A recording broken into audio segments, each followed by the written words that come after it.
Imagjinoni pak këtë. Shkruan një libër, e dërgon te botuesit dhe ata ta refuzojnë.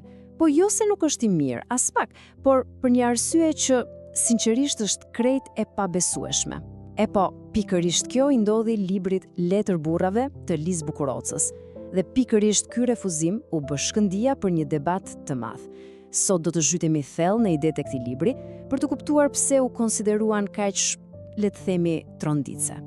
Dhe ja ku e kemi. Ky citat nga vetë autori e godet pika në kokë. Botuesit i thonë, burra të tillë ka plot në shoqërinë tonë. Për autorin, kjo nuk ishte thjesht një përgjigje biznesi. Jo, kjo ishte vetë dëshmia e problemit që ai përshkruan. Ishte si të thuash, kjo gjë është kaq normale, kaq e përhapur, saqë nuk ja vlen as të flasim për të. Dhe pikërisht këtu qëndron thelbi i gjithçkaje. Pra, ja ku jemi në pjesën e parë. Një letër e refuzuar për burrat. E kuptoni ironinë? Vetë refuzimi bëhet kapitulli i parë i pashkruar i librit. Na shtyn të bëjmë pyetjen e madhe. Pse diçka quhet normale? Dhe çfarë fshihet pas këtij normaliteti në shoqërinë tonë? Dhe cili është argumenti kryesor i autorit? Është ky, dhe është i fuqishëm. Pabarazia gjinore brenda familjes nuk është thjesht një problem privat, diçka që ndodh pas dyerve të mbyllura, as pak.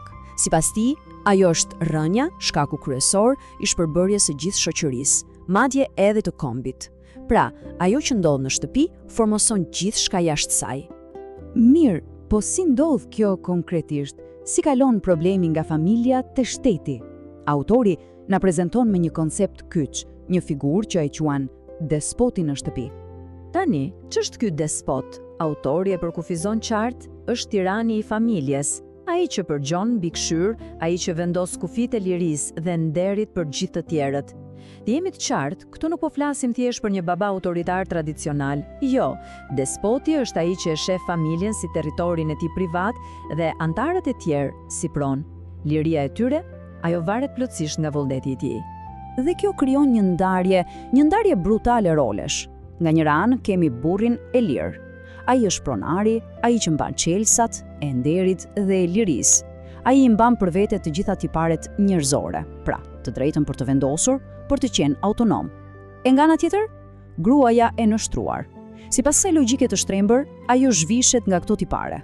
Bëhet si një fëmijë i përjetshëm, një objekt që duhet kontrolluar, sepse shihet si rrezik potencial për nderin e pronarit. Po ja ku vjen goditja, paradoksi i madh. Autori thotë, një burr me mendje të kolonizuar nga paragjykimet nuk është i lirë.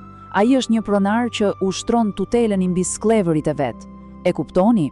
Ky pronar në të vërtet nuk është as pak i lirë. Ai vetë është sklav i paragjykimeve të tij, i nevojës së tij për të kontrolluar gjithçka. Liria e tij është thjesht një fasadë, një iluzion i ndërtuar mbi lirinë e mohuar të tjerëve. Okej, deri këtu jemi te familja, po si kalon kjo nga shtëpia te shteti? Si arrin që ky despotizëm privat të vërshojë të helmojë gjithë shoqërinë? Kjo është pyetja për $1 milion apo jo? Si e krijon një familje e shkatruar një shtet të shkatruar? Autori e shpjegon këtë me atë që mund ta quajmë efekti domino. Një pjesë rrezon tjetrën derisa shembet gjithçka. Le ta ndjekim këtë efekti domino hap pas hapi. E para, tirania në shtëpi. Burri e sheh familjen si pronën e tij. E dyta, fëmijët të rriten në këtë mjedis. Edhe çfarë mësojnë? Mësojnë se ligjet janë relative, se lidhjet e gjakut dhe fisit janë më të rëndësishme se rregullat e përbashkëta. E treta, ky mentalitet del jashtë shtëpisë. Bëhet nepotizëm, bëhet besnikëri klanore, ku interesi publik nuk ka më vlerë. Dhe rezultati final, dështimi i shtetit.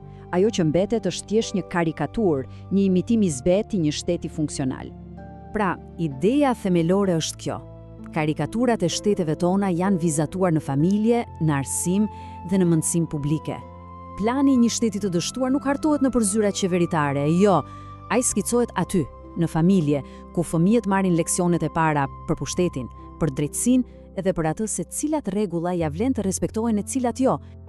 Por nuk mbaron me kaq. Demi nuk është vetëm politik. Ka një kosto tjetër, shumë më të thellë, më personale. Ajo është kostoja psikologjike, trauma, që trashëgohet nga brezi në brez. Dhe çfarë prodhon ky sistem? Çfarë tipare shrënjos? Kemi xhelozi, pandershmëri, agresivitet, pasiguri, egocentrizëm, dominim, pabesi. Autori këmbgul se këto nuk janë thjesht tipare të këqija karakteri. Ato janë produkte direkte të këtij mjedisi të pabarabartë. Dhe interesantja është se ato nuk formosojnë vetëm viktimën, por edhe vetë shtypsin. Këtu analiza bëhet vërtet therrse. Autori thotë, shumica prej nesh jemi edukuar nga nëna të shtypura dhe të traumatizuara. Shumica prej nesh jemi të traumatizuar. Kjo është një deklaratë e fuqishme. Nuk flasim më për koncepte abstrakte si shteti, flasim për ne, për individët. Ideja është se trauma e një nëne të shtypur nuk vdes me të. Ajo trashëgohet të fëmijët, si një plagë emocionale që kalon nga brezi në brez. Dhe kur flasim për traumë, duhet të jemi të qartë. Nuk bëhet fjalë gjithmonë për dhunë fizike, as pak. Shpesh, plagët më të thella vijnë nga distanca, nga zhvlerësimi, nga përbuzja e heshtur. Janë ato plagë që nuk duken në trup, por që lën vrag të përjetshme në shpirt. Mirë, tabloja është e zymt, padyshim. Atëherë pyetja që lind natyrshëm është, a ka shpresë? A mund të thyret ky cikël vicioz? Autori beson se po, dhe ka një ide shumë të qartë se nga duhet të nisë gjithçka. Le të shohim zgjidhjen. Thyrja e ciklit. Hapi i parë drejt zgjidhjes, të kuptojmë ndryshimin mes dy koncepteve. Nga njëra ana kemi atë që autori i quan primitivizëm. Çfarë është kjo? Thjesht të kopjosh verbërisht gabimet e së shkuarës, të përsëritesh një kohë që s'është më e jotja. Dhe nga ana tjetër, kemi traditën e vërtetë. Kjo do të thotë të mësosh nga e shkuara, jo ta kopjosh, ta përdorësh atë për të ndërtuar diçka të re, një të ardhme më të mirë. Dhe këtu vim te thelbi i zgjidhjes, te pika më revolucionare ndoshta. Autori thotë, barazia e gruas arrihet me çlirimin e burrit nga paragjykimet e tij fikse dhe primitive. Pra, çelësi nuk është vetëm te gruaja. Ndryshimi i vërtet ndodh kur burri çlirohet, po, çlirohet nga vetë paragjykimet e tij, nga prangat e mentalitetit të vjetër. Sepse vetëm një burr i lirë nga nevoja për të kontrolluar mund të njohë dinjitetin e barabartë të gruas. Dhe cili është rezultati final i gjithë kësaj? E po, është lumturia e një kombi të tërë. Një kombi fort, i shëndetshëm, i lumtur, mund të ndërtohet vetëm mbi një themel, gratë e lira, të barabarta dhe të arsimuara. Ky është vizioni, ky është qëllimi. Dhe e gjithë kjo analizë e thellë përmblidhet në një thirrje të vetme, një urdhër pothuajse: ndrysho, mos u bëj kopje e kopjes. Kjo është sfida finale, të mos jemi thjesht një përsëritje e zbete e atyre që ishin para nesh, të guxojmë të thyejmë kallopin dhe të krijojmë diçka të re, diçka më të mirë për veten, për familjen dhe në fund për të gjithë kombin.